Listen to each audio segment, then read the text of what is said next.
Hello class, we have done till the apple on the pewter plate. Now we are starting our last part of the chapter, that is starting from we use it for everything. Okay, now let's start. We use it for everything, she said. Once we even ate off the plates hanging there on the wall. I wanted to so much, but it wasn't anything special. उसने कहा कि हम इनको हर चीज़ के लिए use करते हैं, बल्कि हमने एक बार तो जो वॉल पर लटकी हुई प्लेट्स हैं उनमें भी खाना खाया है। क्यों? क्योंकि वो मुझे बहुत पसंद थी, लेकिन उसमें ऐसा कुछ स्पेशल नहीं है। I had found the burn mark on the tablecloth. The girl looked questioningly at me. जो टेबल क्लॉथ था, टेबल पर जो क्लॉथ बिछा हुआ था उस पर मुझे बर्न मार्क दिखाई दिया। तो लड़की मेरी तरफ उस लड़की ने मेरी तरफ ऐसे होता है ना कि एक ऐसी निगाहों से देखा कि जैसे वो मुझसे कोई क्वेश्चन करना चाह रही हो। Yes, I said, you get so used to touching all these lovely things in the house, you hardly looked at them any more. हाँ, मैंने कहा, तुम्हें शायद इन सब चीज़ों के रेगुलर टच में रहने की आदत हो गई है, इसलिए तुम इससे ज़्यादा और कुछ नहीं देख पा रही हो। You only notice when something is missing. तुम केवल जब नोटिस करती हो जब कोई चीज़ मिस हो जाती है। Because it has to be repaired और because you have lent it. For example, या तो तुम्हें वो चीज़ रिपेयर करानी होती है या फिर उसको because you have lent it, या फिर तुम्हें उस चीज़ को लेना होता है या फिर उसको वापस लाना होता है। जैसे कि again I heard the unnatural sound of my voice and I went on. I remember my mother once asked me if I would help her polish the silver. मुझे दोबारा से अपनी वॉइस में एक अननेचुरल साउंड महसूस हुआ और मैं बोलने लगी कि मुझे याद है कि जब मेरी मदर ने एक बार मुझे जो सिल्वर कटलरी थी उनको पॉलिश करने के लिए पूछा था। It was a very long time ago. ये बहुत पुरानी बात है। And I was probably bored that day और perhaps I had to stay at home because I was ill as she had never asked me before.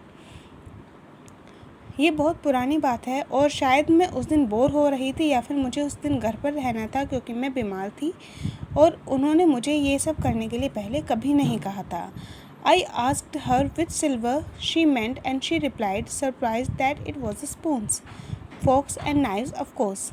मैंने उनसे पूछा कि उनका मतलब कौन सी सिल्वर कटलरी से है, तो उन्होंने रिप्लाई किया सरप्राइजिंगली कि वो क्या थी। वो स्पून्स थे, फोक थे और नाइफ थे।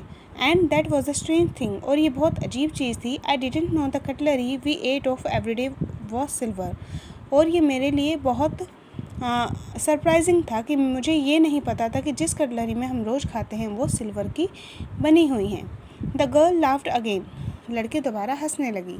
आई bet you don't know it is either. I looked intently at her. मैं शर्त लगा सकती हूँ कि तुम्हें नहीं पता होगा, और मैंने उसकी तरफ इंटेंशनली देखा। What we eat with, she asked. उसने कहा कि हम किससे खाते हैं, उसने पूछा। वेल डू यू नो, क्या तुम्हें नहीं पता? She hesitated. वो थोड़ा हेजिटेट हुई। She walk to the sideboard and wanted to open a drawer.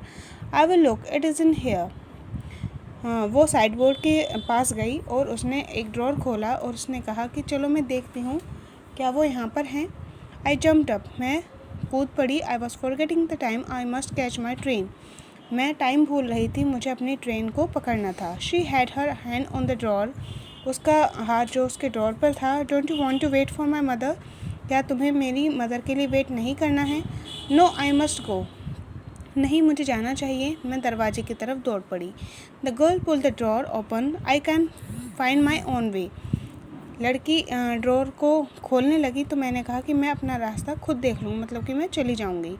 As I walk down the passage I heard the jingling of spoons and fox.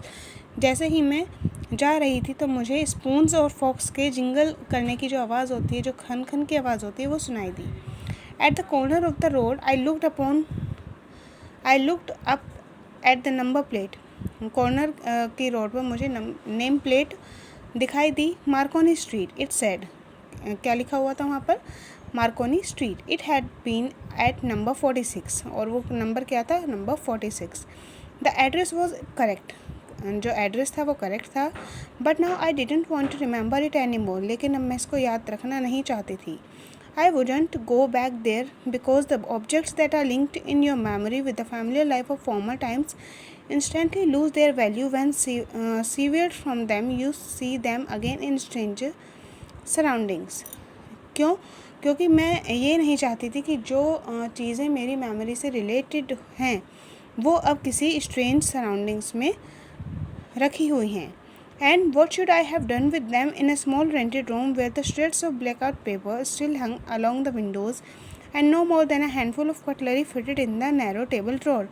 और अब मुझे उनसे क्या करना है जबकि वो सारी चीज़ें एक छोटे से रेंटेड रूम में हैं और जहाँ पर विंडोज़ का ब्लैक पेपर भी आउट नहीं हुआ है, मतलब कि वहाँ पर बहुत ज़्यादा गंदगी है और जो इतनी सुंदर कटलरी एक टेबल के ड्रॉर में पड़ी हुई है। I resolve to forget the address, मैंने रिजोल्यूशन लिया कि मैं अब उस एड्रेस को भूल जाऊंगी। Of all the things I had to forget that would be the easiest, और शायद ये सब भूल जाना ही मेरे लिए अच्छा होगा। So this was the whole chapter. I hope आपको समझ में आया होगा। If you have any query then you can ask to me. Thanks for watching.